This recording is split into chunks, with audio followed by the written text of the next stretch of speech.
Bonjour tout le monde, c'est Maud, je vous retrouve pour un nouveau point lecture dans lequel je vais vous parler de La vie est facile, ne t'inquiète pas de Agnès Martin-Lugan paru chez Pocket. Ensuite je vous parlerai de La fourmi rouge de Émilie Chazeran paru chez Sarbacane. Et on terminera avec Quelques minutes après minuit de Patrick Ness paru chez Gallimard Jeunesse.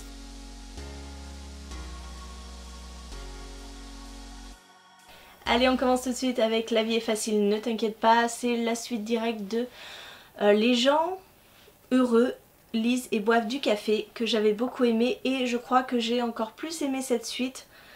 J'ai trouvé que Diane avait pris du recul par rapport à son aventure dans le tome précédent. Je vais quand même vous rappeler un petit peu le résumé du tome précédent. Nous étions avec Diane qui venait de perdre sa petite fille et son mari dans un accident de voiture.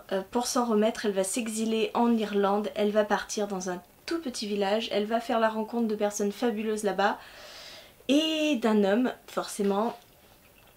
Et voilà, je ne vous parlerai pas de ce qui se passe exactement dans ce tome 2, mais j'ai beaucoup aimé replonger un petit peu en Irlande, retrouver les personnes qu'on avait aimées dans le tome 1.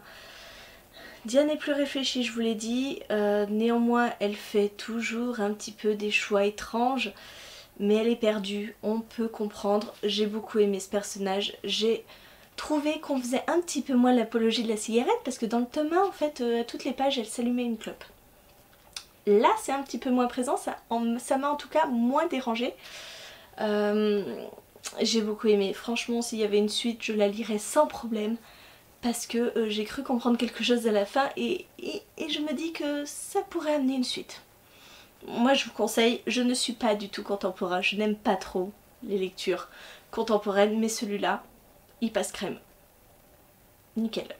Quand on parle de lecture contemporaine, eh bien j'en ai fait une autre avec La fourmi rouge, qui est du contemporain jeunesse où on va suivre Vania Strudel, qui a des difficultés à s'intégrer à l'école puisqu'elle est atteinte de ptosis. C'est une maladie qui fait que la paupière supérieure tombe sur l'œil. Donc elle se cache sans cesse le visage, elle est un petit peu renfermée, elle n'a pas forcément envie d'aller vers les autres. Elle a néanmoins des amis puisqu'elle a son voisin de palier qui s'appelle Pierre Rachid qui est un petit peu lui aussi exclu. Et elle a aussi Victoire, une jeune fille qui a tout de la bimbo du lycée, qui pourrait être parmi les plus je ne trouve plus le mot, les plus adorées du lycée, sauf qu'elle a un problème, elle a aussi une maladie qui lui pourrit la vie, qui s'appelle le fish odor syndrome, et qui lui donne une odeur de poisson à longueur de journée. Donc, quand elle arrive quelque part, généralement les gens se sauvent.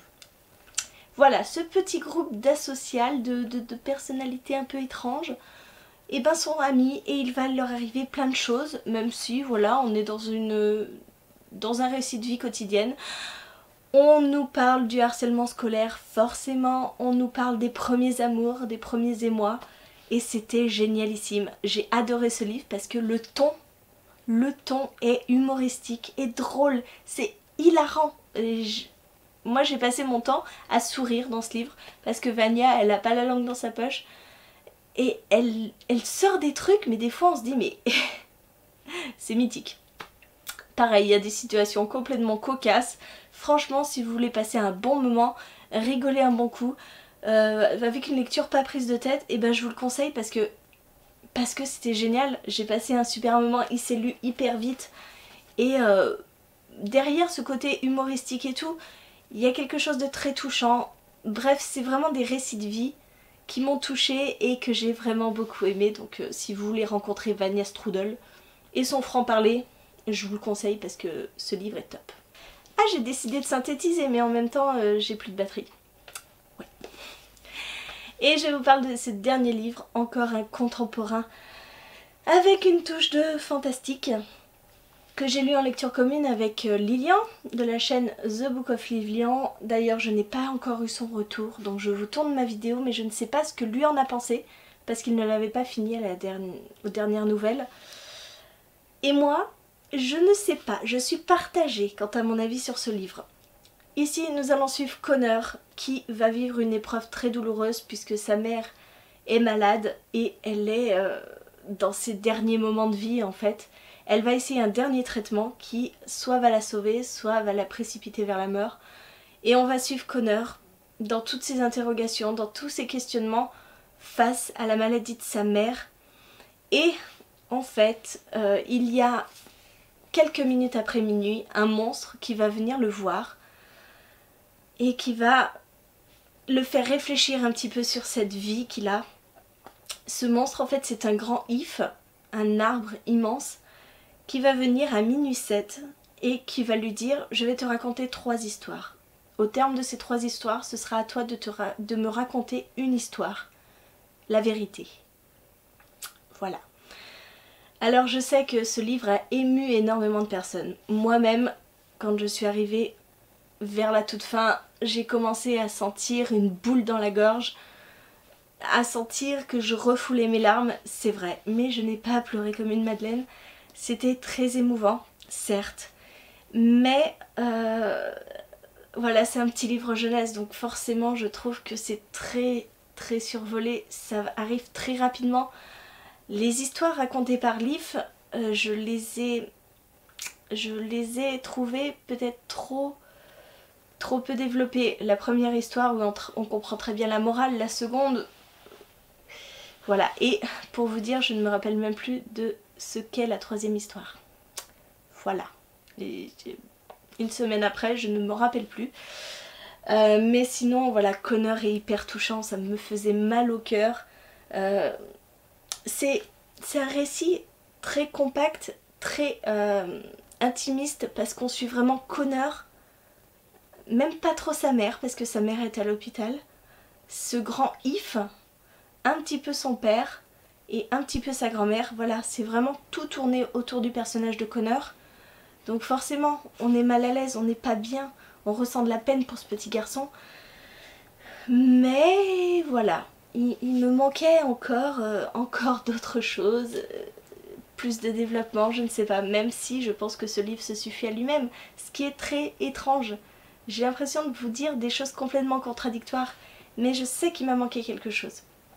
Après, la plume de Patrick Ness est très belle, je suis très heureuse de l'avoir découvert grâce à ce livre. J'en ai un autre dans ma palle qui est Nous autres simples mortels.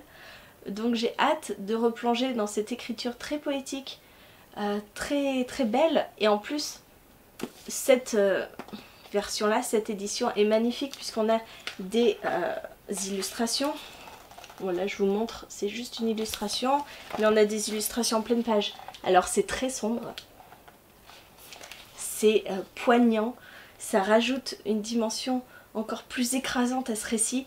Donc ce sont des illustrations de Jim Kay, vous le connaissez sans doute pour ces magnifiques illustrations dans Harry Potter. Là on est dans un tout autre registre, vraiment on sent toute cette peine, tout cette aurore qui s'abat sur Connor grâce à des illustrations en noir et blanc, donc ça ajoute vraiment une plus-value à ce livre. Et ensuite on a tout un dossier sur comment est arrivé ce livre, puisque il avait été commencé par une autre autrice qui est décédée entre temps et Patrick Ness a pris le relais face à la demande de l'éditeur.